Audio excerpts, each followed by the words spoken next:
बिस्मिल्लाहिर्रहमानिर्रहीम। अस्सलाम वालेकुम, मैं हूं जावेद इकबाल और आप देख रहे हैं प्रोग्राम इन सेशन।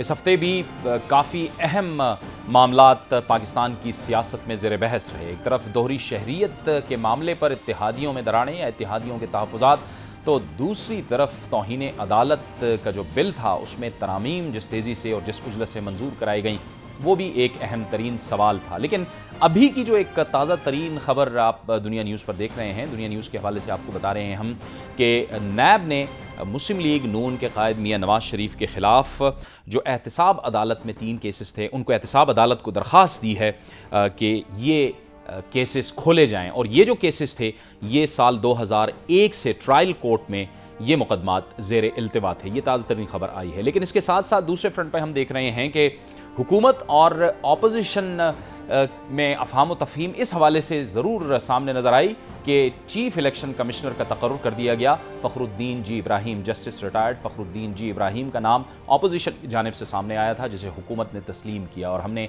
गुज़िश्ता हफ़्ते भी इस बात का जिक्र किया था कि क्या ये जो एक मामला है इस पर जो इत्तिफ़ाक़ राय हुआ है, ये आगे चल कर जब इंटर्म हुकूमत की इंटर्म हुकूमत है उसमें हुकूमत और अपोजिशन आपस में मिल जाएगी, क्या उस पर भी इत्तिफ़ाक़ राय हो जाएगा? और फिर इलेक्शन कब अनाउंस होता है, इलेक्शन का ऐलान कब होता है, ये भी अहम तरीन सवाल है। लेकिन इसके साथ साथ हम देख रहे थे कि इस हफ़्ते इस्लामाबाद की राहदारियों में, इस्लामाबाद की मुख्तलिफ़ जगहों पर मुख्तलिफ़ अफवाहें गर्दिश करती रही हैं और बारहा हुकूमती जो अहदेदार हैं उनकी जानिब से भी ये बातें सामने आती रही हैं कि कहीं ना कहीं कोई ना कोई साजिश हो रही है।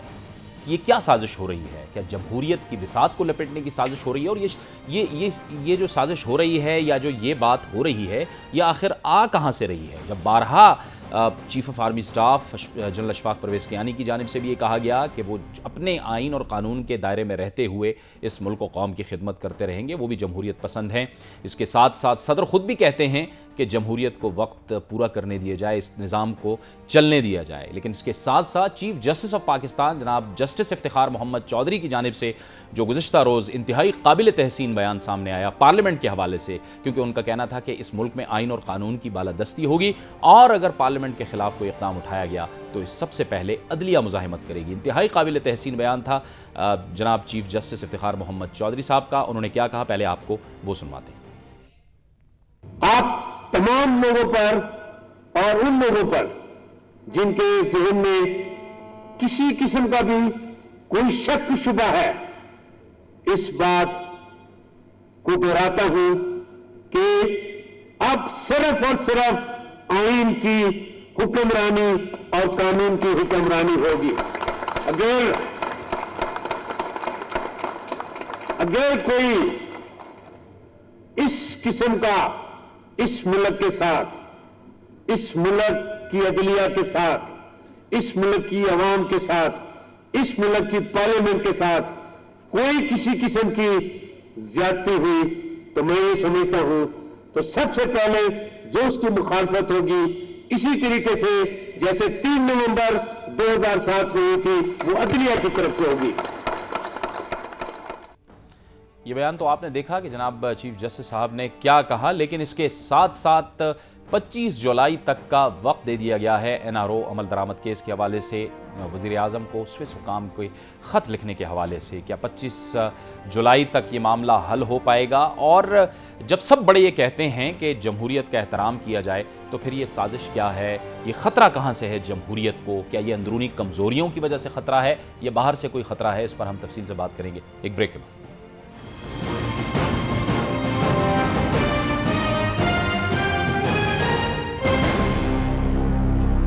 प्रोग्राम इन सेशन में एक बार फिर आपको खुशामदीद कहते हैं। जमहूरियत को ख़तरा कहाँ से है, अंदर से या बाहर से? ये है वो अहम तरीन सवाल, इसी पर हम बात करेंगे। और इसके लिए हमें ज्वाइन किया है इस्लामाबाद से पीपल्स पार्टी की रुकन कौमी असम्बली मोहतरमा पलवा शाह खान ने। पलवा शाह खान साहिबा आपको खुशामदीद कहते हैं। हमारे साथ मौजूद हैं इस्लामाबाद से ही अवामी नेशनल पार्टी के सेक्रेटरी इत्तलात जनाब सेनेटर जाहिद खान। जाहिद खान साहब आपको भी खुशामदीद कहते हैं। और मुमताज़ सीनियर सहाफ़ी और सीनियर तज़ियाकार सलीम साफ़ी साहब भी हमारे साथ इस्लामाबाद से मौजूद हैं। सलीम साहब आपको भी खुशामदीद कहते हैं। पलवा शाह खान साहिबा आप बताइएगा कि गुज़श्ता रात चीफ जस्टिस साहब की जानिब से भी इंतहाई अहम बयान सामने आया है। वो कहते हैं कि अगर पार्लियामेंट के ख़िलाफ़ कोई महाज़राई होती है तो अदलिया इसमें रुकावट बनेगी। आप की जानिब से बारहा कहा जाता है, आपके रहनुमाओं की जानिब से, खुसूसी तौर पर जो साबिक वज़ीर आज़म थे गिलानी साहब, उनकी तरफ से कहा जाता रहा है कि मैं जानता हूँ कि ये फ़ैसला कहाँ से आया, कैसे हुआ। ये ख़तरा कहाँ से है, ये जमहूरियत को ख़तरा कहाँ से है आपकी? देखिए, मैं नहीं समझती कि हमारी तरफ से कोई ऑफिशियली इस किस्म का बयान आया है कि हमें कोई जमहूरियत पर ख़तरा लग रहा है या कोई शब खून जिसे आप कहते हैं वो मारने की तैयारी हो रही है। मैं ये समझती हूँ कि आज 4 साल हो गए हैं और 4 साल से ये अफवाहें इसी तरह गर्दिश करती, कभी एक हाई इंटेंसिटी पे, कभी एक कदरे कम इंटेंसिटी से, लेकिन इन अफवाहों की गर्दिश में जो है वो कोई कमी वाक़या नहीं हुई। इसके साथ साथ 4 साल गुजर गए। जहाँ तक चीफ जस्टिस साहब ने कल रात को जो उनकी स्पीच थी उसमें उनका ये बयान इंतहाई खुशाइंद है और रीअश्योरिंग है कि ऐसा कुछ होगा नहीं। लेकिन अगर ऐसा कुछ होता भी है तो जहाँ सारी पॉलिटिकल पार्टीज़ हैं वहाँ हम भी हैं, एंड फिर देखेंगे कि क्या करना है। लेकिन मैं नहीं समझती कि इस किस्म का, मुझे लॉजिकली और अगर मैं रैशनल से एनालाइज करूं तो सिचुएशन में किसी इंटरवेंशन की जो है, ऐसी ओवर्ट इंटरवेंशन के कोई आ जाएगा बंदूकें लेकर, ये मुझे नज़र नहीं आता है। लेकिन जहाँ तक अफवाहें हैं वो फिर अफवाहें ही रही 4 साल से, अभी तक तो उनमें कोई सदाकत जो है वो नहीं हुई। तो ठीक है, अफवाहें जो फैलाना चाहते हैं वो फैलाएं। आज से पहले भी होता रहा है, कोई नई बात पाकिस्तान में नहीं है। गो के अफसोसनाक होगा कि अगर ऐसा कुछ हुआ, लेकिन ये होता रहा है और पॉलिटिकल पार्टीज इसी ट्रायल एंड एरर के मेथड से जो है वो गुजर कर मैच्योर होती रही हैं। लेकिन अब हम ये समझते हैं कि शायद ये वो वक्त आ गया है जब कोई कुव्वत भी जो है वो इस किस्म का काम करने के बारे में सोच ही नहीं रही है। आई डू नॉट थिंक कि ये एक इस अफवाह में कोई भी सदाकत है। अगर ऐसा हुआ तो फिर देखा जाएगा, पहले भी हुआ है, पहले भी हम इससे कोप करते रहे। अगर आइंदा ऐसा होगा तो फिर उस वक्त की हिकमत अमली उस वक्त आप पूछेगा। ठीक है, जाहिद खान साहब आप बताइएगा, फिर ये चहमगोइयाँ क्यों होती रहती हैं आपकी दानिश में? आप फरमाइएगा कि क्यों इस तरह से होता रहता है। फिर देखिए जावेद भाई, इस मुल्क के अंदर ये चीज़ें तो होते रहते हैं। कुछ लोग ऐसे होते हैं कि जो सियासत में उनकी नाकामी होती है वो भी ये बातें करते रहते हैं और उनकी ख्वाहिश तो होती है, लेकिन मेरे ख्याल में इस वक्त बिल्कुल ऐसी चीज़ कोई नज़र नहीं आ रही है। इस वक्त आज़ाद अदलिया बैठी है, फिर उसके साथ आज़ाद मीडिया बैठी हुई है, तो ये नामुमकिन है जो अफवाहें चल रही है। और इस वक्त मुल्क ऐसी चीज़ों की मुतहम्मिल भी नहीं हो सकती। बैरूनी प्रेशर है, आपके अंदरूनी जो सूरत हाल है आप देख रहे हैं, लाहौर में जो वाक़या हुआ, क्वेटे में जो हुआ, या जिस तरह वाक़यात जो हो रहे, दहशत गर्दी का पूरा मुल्क शिकार है और लैंड सिचुएशन के हालात जिस तरीके से है, फिर हमारे मैशत जिस तरीके से प्रेशर है मैशत पे और वो कमज़ोर हो रहा है और हमारे बहुत सारे मसाइल हैं। तो इन मसाइल के लिए तो मेरे ख्याल में वो वक़्त नहीं है, क्योंकि हमेशा के लिए ये हुआ कि जब भी शब खून मारा गया तो बैरूनी इंटरवेंस की वजह से, बैरूनी मुदाखलत की वजह से हुआ। उनको ज़रूरत थी उस वक़्त इन हालात को कि इस मुल्क को कोई ऐसी क़ुव्वत या ऐसे इदारे के सपुर्द किया जाए जिससे वो अपनी मकासद हासिल कर सके। अब मेरे ख्याल में वो भी सूरत हाल नहीं रही, तो ऐसा नहीं। और कल जो आपने जिस तरीके से इब्तिदा में कहा कि चीफ जस्टिस साहब ने जो अपने स्टेटमेंट दिया, ये बिल्कुल खुशाइंद है और बहुत अच्छी बात है। और हम यही तवक्को करते हैं और ये देखते हैं कि इस मुल्क की भलाई जमहूरियत में है। जमहूरी इदारों को मजबूत होना और आगे बढ़ना, मेरे ख्याल में इसी आवाम के मसाइल, इस कौम के मसाइल और इस मुल्क के मसाइल उसी तरीके से हल हो सकते हैं। और पूरा पाकिस्तान के तकरीबन 98-99% लोग जो है वो जमहूरियत को पसंद करते हैं, क्योंकि जमहूरी तरीके से इस मुल्क की खिदमत भी हो सकती है और मसाइल भी हल हो सकते हैं। ठीक है, तो मेरे ख्याल में ऐसा कोई नज़र नहीं आता है। लेकिन जब कोई भी बात होती है जुडिशरी के तरफ से या एग्जीक्यूटिव की तरफ से, तो यही मीडिया के ज़रिए भी ये बात आती है कि जी खतरात है, इदारे आपस में तसादुम के तरह। तो ऐसा नहीं है, इदारे कभी तसादुम की तरफ आपस में नहीं जाएंगे और न तसादुम होगा। उसकी वजह यही है कि कॉन्स्टिट्यूशन के अंदर हर एक इदारे का अपना एक दायरा इख्तियार है जिसमें रहते हुए वो काम करेंगे, तो कोई भी तसादुम नहीं होगा। न जब तसादुम नहीं होगा تو کوئی خطرہ نہیں ہوگا. اور اس وجہ سے اگر کچھ خدا نہ کرے کچھ ایسا ہوتا ہے تو میرے خیال میں کسی کے مفاد میں نہیں ہے, کسی ادارے کے مفاد میں نہیں ہے, نہ ملک کے مفاد میں, نہ قوم کے مفاد میں ہے. تو میرے خیال میں سارے پولیٹیکل پارٹیز بھی اور سارے ادارے اس چیز سے اجتناب کر رہے ہیں کہ ایسے حالات نہ ہوں کہ جس سے تصادم ہو. ٹھیک ہے سلیم صافی صاحب, آپ کی طرف آؤں گا. سلیم صافی صاحب, آپ کو سب کچھ بالکل نارمل لگ رہا ہے, پھر یہ باتیں کیوں کر کی جاتی ہیں؟ ایک بات. دوسری بات یہ ہے کہ یہ جو توہین عدالت کا بل سامنے آیا ہے, بڑی عجلت میں, بڑی تیزی کے ساتھ اسے پاس کیا گیا ہے, اس کے اثرات آپ کو کیا لگیں گے آنے والے دنوں میں؟ جاوید صاحب, اگر دیکھیں جو پارلیمنٹ کی پوزیشن ہے تو اس لحاظ سے تو حکومت کو کوئی خطرہ نہیں ہونا چاہیے. اکثریت کی حمایت اب بھی پارلیمنٹ کے اندر حکومت کو حاصل ہے, اور ویسے بھی میری اپنی ذاتی رائے بھی یہی ہے کہ حکومت کو اپنا وقت پورا کر لینا چاہیے, اور جو لوگ بے چین ہیں تو ان کو صبر کر لینا چاہیے. اگر اتنا صبر کر لیا تو چند ماہ کے لیے ان کو مزید بھی صبر کر لینا چاہیے.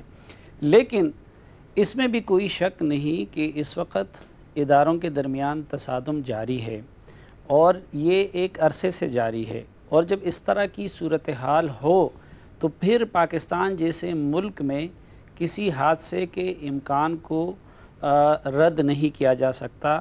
خاکم بدہن کسی بھی وقت کوئی حادثہ ہو سکتا ہے.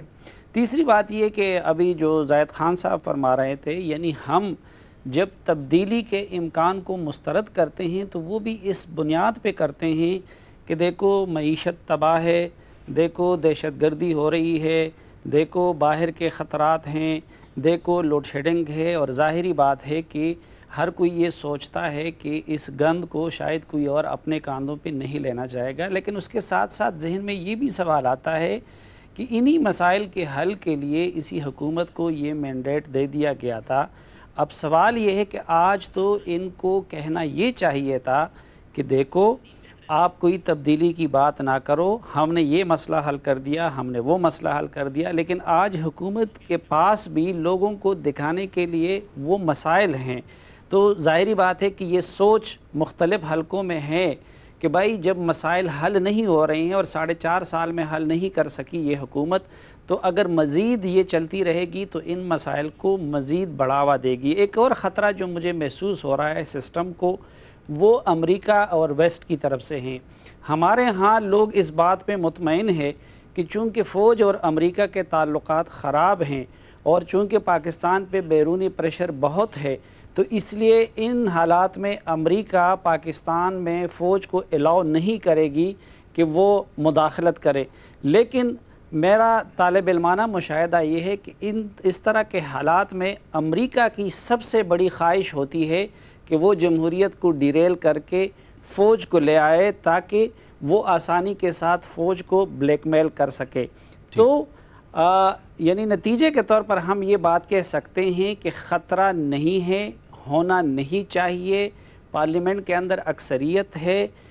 سپریم کورٹ اگر اگلے وزیر اعظم کو بھی نااہل کر دیتی ہے تو حکومت کے صاحب زرداری صاحب کے پاس ماشاءاللہ کوئی کمی نہیں ہے, پوری اسمبلی بھری ہوئی ہے. جمشید دستی صاحب اس کے بعد وزیر اعظم بن سکتے ہیں, اسلم منڈیانہ صاحب ابھی نہیں بنے ہیں. تو اس طرح بہت سارے لوگ ہیں مزید بھی, وہ بھی کوئی پرابلم نہیں ہے زرداری صاحب کے لیے. لیکن اگر یہ تصادم اور ٹکراؤ اسی طرح جاری رہا تو اس کے ساتھ ساتھ افواہوں کا یہ سلسلہ بھی رہے گا اور کسی حادثے کے امکان کو بھی مسترد نہیں کیا جا سکتا. ٹھیک ہے پلوشا, آپ بتائیے گا, یہ جو ایک اقدام ہوا ہے چیف الیکشن کمشنر کا, فخر الدین جی ابراہیم صاحب پہ اتفاق ہوا اور ان کا تقرر ہو گیا, آپ کو لگتا ہے کہ حکومت اور اپوزیشن اب جو آنے والے انتخابات ہیں اور اس انتخابات سے جو پہلا ایک انٹرم سیٹ اپ کا معاملہ ہے اس پر بھی معاملات افہام و تفہیم سے حل ہو جائیں گے؟ دیکھیے, سب سے پہلے تو ہمیں جس بات کے تانے پڑتے ہیں وہ ہے ریکنسیلیشن. ہمیں بار بار کہا جاتا ہے کہ آپ ریکنسیلیشن کے نام پہ سب کچھ ایکسپلائٹ کیے جاتے ہیں, ہمارے اتحادیوں کو بھی یہی کہا جاتا ہے. لیکن اب آپ اس کو پی ایم ایل این کے ساتھ ریکنسیلیشن کا نام نہ دینا چاہیں, لیکن ایک ڈائیلاگ اور ایک اسی قسم کی سوچ کے ساتھ یہ ممکن ہوا کہ پاکستان پیپلز پارٹی نے مسلم لیگ نون کا چیف تجویز کردہ نام, جو بہت محترم شخصیت ہیں, جن کی انٹیگریٹی پر کسی کو کوئی شک نہیں ہے, کوئی انگلی نہیں اٹھا سکتا, لیکن پی ایم ایل این کو وہاں سیٹسفائی کیا گیا. इससे ज़्यादा मैं समझती हूँ कि मुफाहमत या खुंदा पेशानी या खुले दिल की कोई और मिसाल नहीं हो सकती। लिहाजा मैं सबसे पहले तो लॉजिकली अगर कोई भी कॉन्फ्रंट्रेशन होती है किसी के साथ भी, ऑपोजिशन के साथ या किसी और इदारे के साथ, तो सबसे बड़ा नुकसान किसका होगा? पाकिस्तान पीपल्स पार्टी का होगा। सबसे ज़्यादा स्टेक्स किसके हैं इस वक्त? हम हुकूमत में हैं, सबसे ज़्यादा स्टेक्स इस वक्त हमारे हैं। लिहाजा इस कदर कम फहमी का शिकार पाकिस्तान पीपल्स पार्टी भी नहीं है कि वो चाहेगी कि अपने ही हाथ से उसी शाख को काट दे कि जिस पर वो बैठे हुए हैं। ठीक है, मैं ये समझती हूँ कि चीफ इलेक्शन कमिश्नर का जो तकर्रर है वो इस बात का एक बहुत खुली निशानी है। आज भी प्रेसिडेंट साहब ने उस पर एक बहुत तकर्रर पे एक बड़ा अच्छा उनकी तकर्री पे बयान दिया है और उन्होंने कहा है कि उनकी इंटेग्रिटी बियॉन्ड डाउट है। So we have agreed there with PMLN। इसके अलावा आप देखिए कि जब इस हद तक चीफ इलेक्शन कमिश्नर से ज्यादा इंपॉर्टेंट तो अगले कुछ दिनों में मेरे ख्याल में कोई शख्सियत नहीं रहेगी अगले महीनों में। चलें ठीक है, हाँ बिल्कुल, क्योंकि आगे जाके इंतखाबात का भी ऐलान होना है। एक ब्रेक का वक्त हो गया, एक ब्रेक लेते हैं और ब्रेक के बाद गुफ्तगू के सिलसिले को आगे बढ़ाते हैं।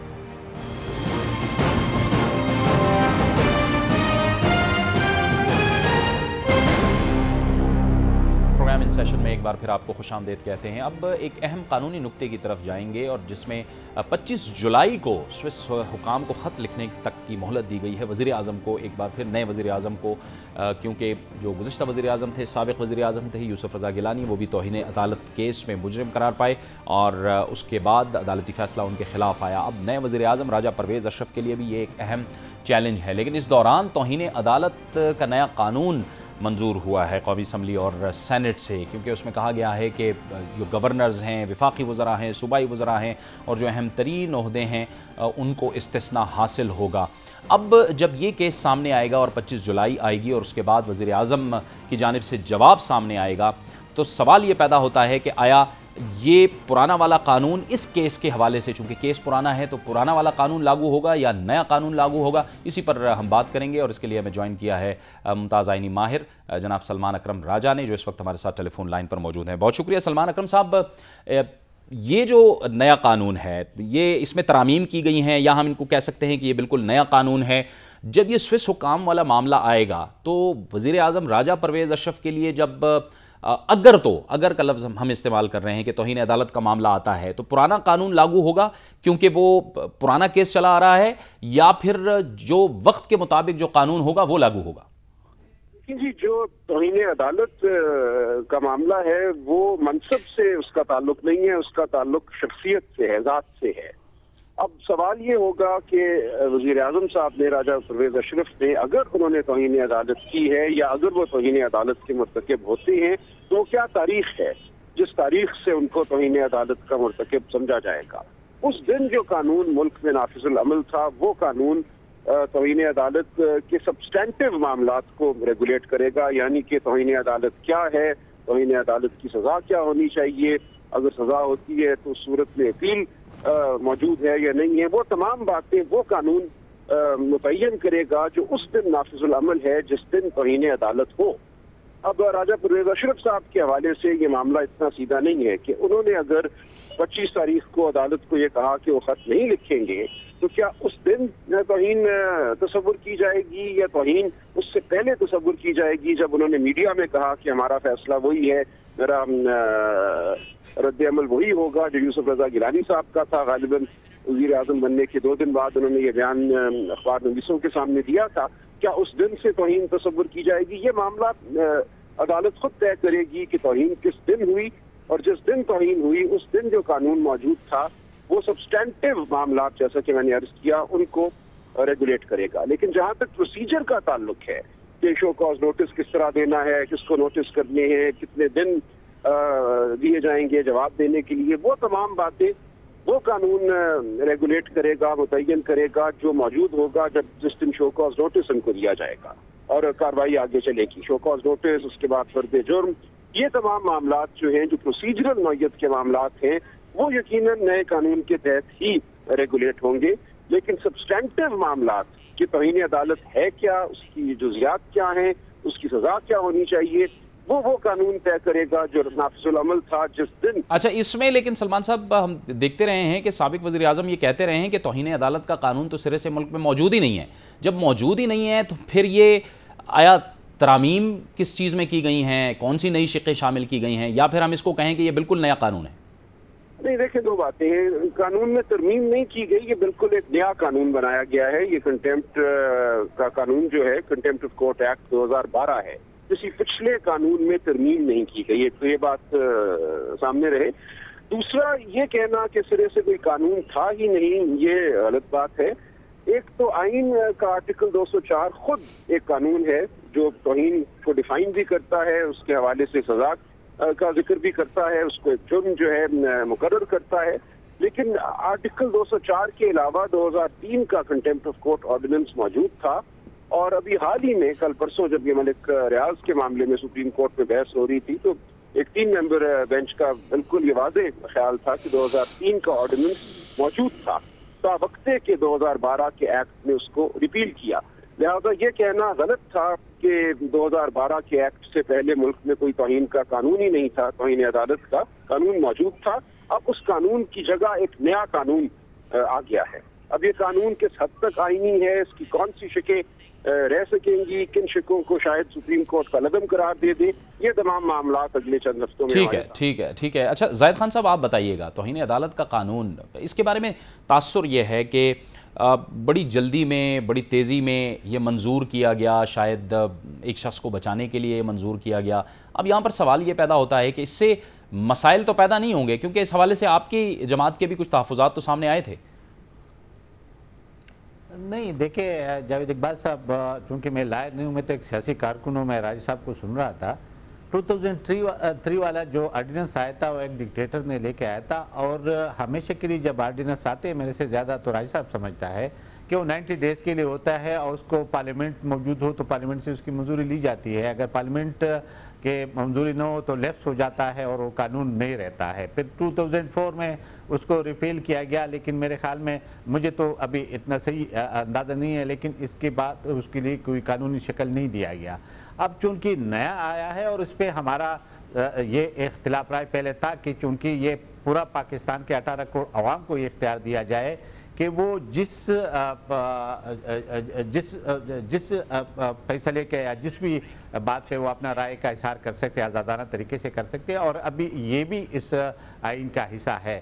چونکہ عوامی نشل پارٹی نے اس کو سپورٹ کیا ہے, تو دیکھیں ایک جو پارلیمنٹ ہوتا ہے اس کا کام ہے قانون سازی کرنا, اس کا کام ہے جب آرڈیننس آتا ہے یا جو بھی امینڈمنٹ آتا ہے یا جو بھی بل آتا ہے اس کی وہ کر دیتے ہیں, قانون بناتے ہیں. قانون بنانے کے لیے یہ ضروری نہیں ہے کہ ٹائم کتنا لیمٹ ہے, کیونکہ ان میں کوئی ٹائم نہیں دیا گیا کہ کتنا لیمٹ ٹائم ہونا چاہیے. کیونکہ جب امینڈمنٹ ہوتی ہے اس کے لیے ضرور ٹائم ہوتا ہے, کیونکہ اس امینڈمنٹ قانون اور امینڈمنٹ میں بڑا فرق ہوتا ہے, وہ پھر آئین میں پورا تبدیلی آ جاتی ہے. ٹھیک ہے. تو میرے خیال میں جو بھی اگر بات اس پہ کرنا چاہتا تھا تو کر سکتے تھے, لیکن جس نے نہیں کیا تو اس لیے اس کو پاس کیا گیا. میرے خیال میں یہ اجلت والی بات میرے سمجھ سے باہر ہے. سلیم صاحب, یہ تحریک انصاف کی جانب سے یہ کہا گیا ہے کہ یہ بل طبقاتی تقسیم پیدا کرے گا. آپ کا اس بل کے حوالے سے آپ کی رائے کیا ہے؟ نہیں, ایک تو تحریک انصاف کی بہت ساری باتیں سمجھ میں نہیں آتی, اور یہ بھی مجھے سمجھ میں نہیں آئی کہ طبقاتی تقسیم پیدا کرے گا. البتہ یہ ہے کہ جتنا بھی رولنگ کلاس ہے اس کو پروٹیکشن دے دیا گیا ہے اس کے ذریعے.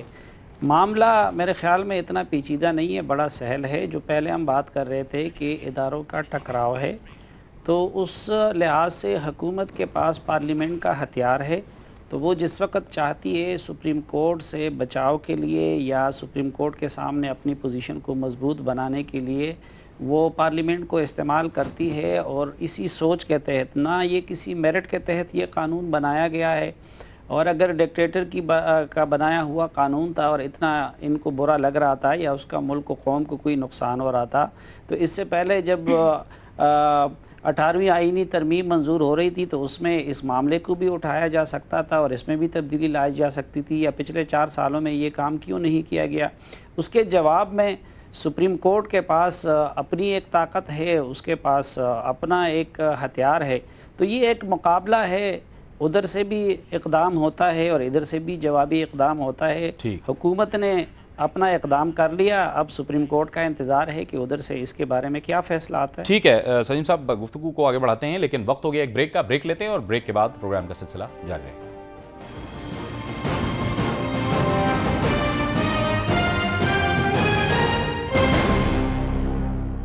प्रोग्राम इन सेशन में एक बार फिर आपको खुशामदीद कहते हैं नाजरीन, और प्रोग्राम के इस मरहले में हम बात कर रहे हैं कि इसके साथ साथ जो हमारे मेहमान हैं उनकी राय में ये इत्तेफाक पाया जाता है कि निज़ाम को किसी तरफ से ख़तरा नहीं है, लेकिन बहरहाल बाज़ औक़ात ऐसे इक़दाम कर लिए जाते हैं कि जिसकी वजह से अचानक भी निज़ाम को ख़तरा पहुंच जाता है। लेकिन इसके साथ अहम तरीन बात यह है कि जमहूरियत का तसलसल भी इंतहाई लाजमी है। एक और जो अहम बात यह है कि पाकिस्तान तहरीक इंसाफ की जानिब से अब कल पेशावर में एक रैली का एहतमाम किया गया है, और उसमें नेटो की सप्लाई के हवाले से, लोड शेडिंग और महंगाई और करप्शन के हवाले से भी बड़े अहम इक़दामात लिए जा रहे हैं। और तहरीक इंसाफ चूँकि काफ़ी अरसे से मुख्तलिफ़ जगहों पर एहतजाज कर रही है, तो इस एहतजाज का क्या मकसद है, इसी पर बात करने के लिए हमें ज्वाइन किया है पाकिस्तान तहरीक इंसाफ के चेयरमैन जनाब इमरान खान साहब ने, जो इस वक्त हमारे साथ टेलीफोन लाइन पे हैं। बहुत शुक्रिया खान साहब। ये जो कल की रैली है इसका मकसद क्या है?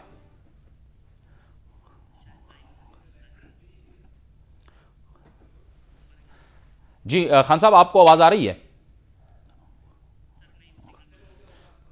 खान साहब से हमारा राब्ता एक बार फिर बहाल हो गया। जी खान साहब, आप मेरी आवाज़ सुन रहे हैं?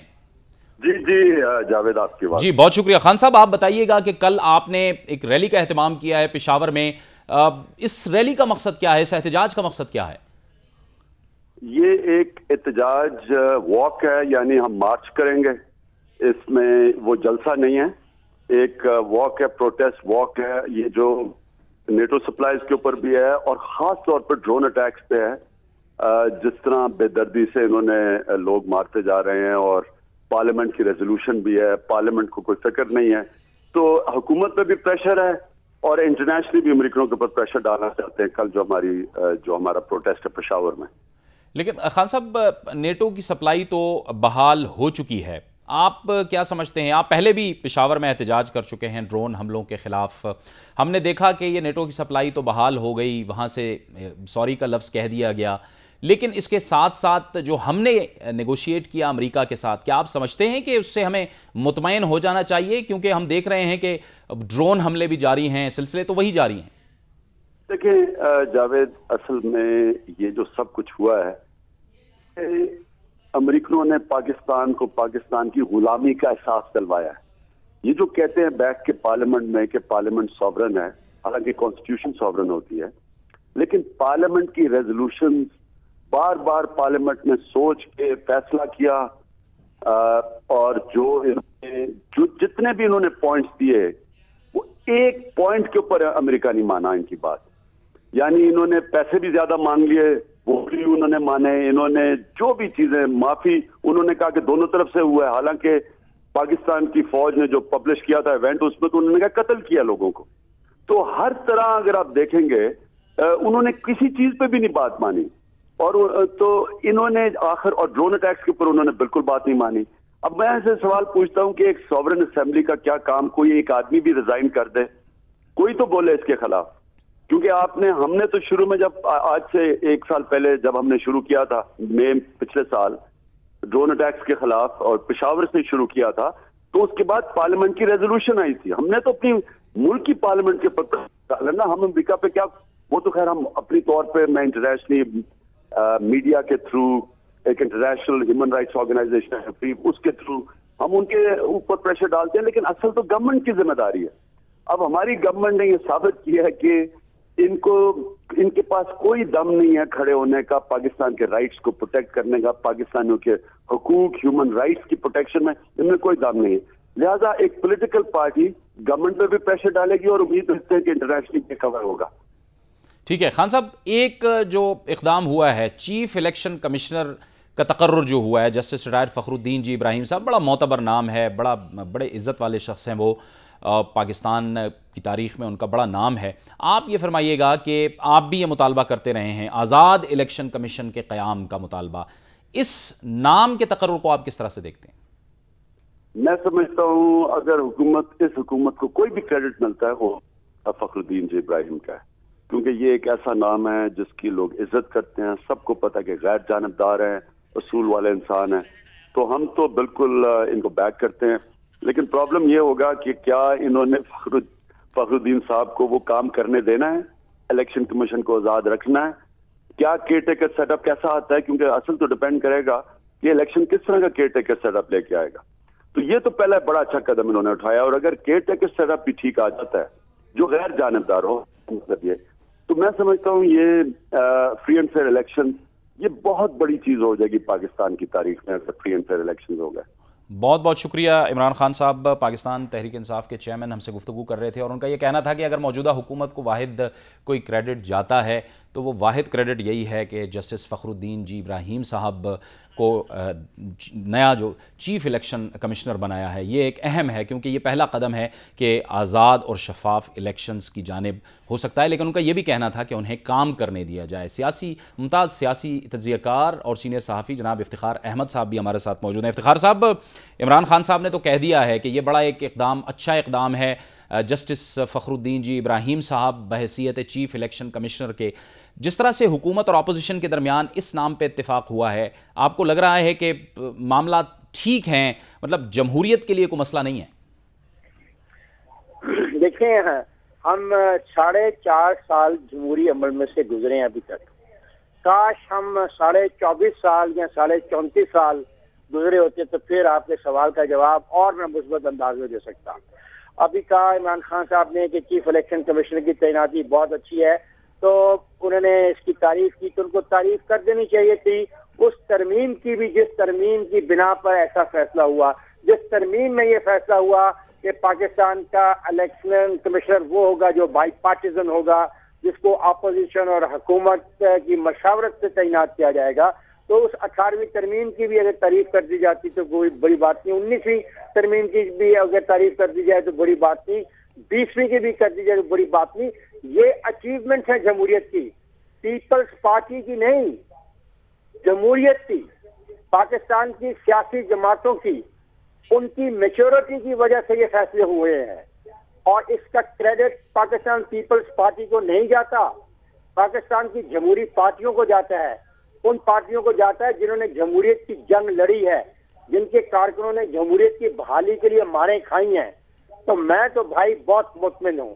تمام کالے بادلوں کے باوجود مجھے آج بھی امید ہے کہ کالے بادل ضرور برس جائیں گے، لیکن مسئلہ صاف ہوگا. اور میں امید کرتا ہوں کہ جمہوریت اس سے نکل کے آگے جائے گی، اور جمہوریت کے پھل ایسے ہیں، جمہوریت کے فروٹ ایسے ہیں جو اس فیڈریشن کو برقرار رکھیں گے. اگر جمہوریت کو نہ چلنے دیا گیا تو مجھے خدشہ ہے کہ فیڈریشن کو دھچکا لگ سکتا ہے، فیڈریشن کو نقصان پہنچ سکتا ہے، اور میں ان لوگوں میں سے نہیں ہوں گا جو اس نقصان کے اندر پارٹی بنے. ٹھیک ہے، I stand for democracy, democratic جو ہے یہ ایک لبرل ڈیموکریٹ معاشرہ اور ٹالرنٹ سوسائٹی بنائیں اور آگے کو چلیں. ٹھیک ہے افتخار صاحب، آپ نے بڑا اہم نقطہ اٹھایا. Last comment 30 second Palwasha Khan صاحب آپ کی جانب آؤں گا. جمہوریت کا یہ سفر جاری رہنا چاہیے ہر صورت. جی بالکل، اس میں کسی کو شک نہیں ہے. ٹھیک ہے، ہمیں کریڈٹ نہ دیجئے، خان صاحب اپنی ریلی کر لیں، واک کر لیں. یہ میں ضرور کہوں گی کہ ٹھیک ہے، امریکہ نے بات ہماری نہیں مانی. انہوں نے کہا، ان کا کامنٹ تھا کہ کوئی دم نہیں ہے، لیکن پھر بھی عجیب بات ہے کہ کیمرون منٹر صاحب تعریف بھی انہی کی کرتے ہیں. تو جہاں تک ہم نے اس سٹیج تک جمہوریت کو پہنچایا، اگر اس میں پیپلز پارٹی کو آپ کوئی کریڈٹ نہیں بھی دینا چاہتے تو اسٹل دے ول بی، باوجود اس کے کہ مایوسی کے بادل ہیں لیکن امید کی کرن بھی موجود ہے. زاہد صاحب آپ کا آخری کامنٹ. جاوید صاحب، بات تو لمبی کرنی چاہیے کیونکہ جو افتخار صاحب نے بات کی بالکل صحیح کی ہے. 17 امینڈمنٹ کو اسی پارلیمنٹ نے اڑا دیا. اس میں خان صاحب بھی بیٹھا تھا جو آئین کو مسخ کیا گیا تھا، اور پھر اس کے بدلے 18 امینڈمنٹ وہ بھی اسی پارلیمنٹ کا کارنامہ ہے. پھر 19 امینڈمنٹ، پھر 20 امینڈمنٹ جو بیس بنی ایک ساورن انڈیپینڈنٹ الیکشن کمیشن کی لیے. اور آپ میرے خیال میں ابھی بھی خدشات کرنا تو یہی ہوتا ہے کہ ایک وہ سیاسی سکورنگ کے علاوہ مجھے کوئی اور چیز نظر نہیں آتی ہے. صافی صاحب آپ کی طرف آؤں گا. صافی صاحب آپ کا کامنٹ، لاسٹ کامنٹ. بہت سارے جمہوریت کے لیے اقدامات اٹھائے. ٹھیک ہے صافی صاحب آپ.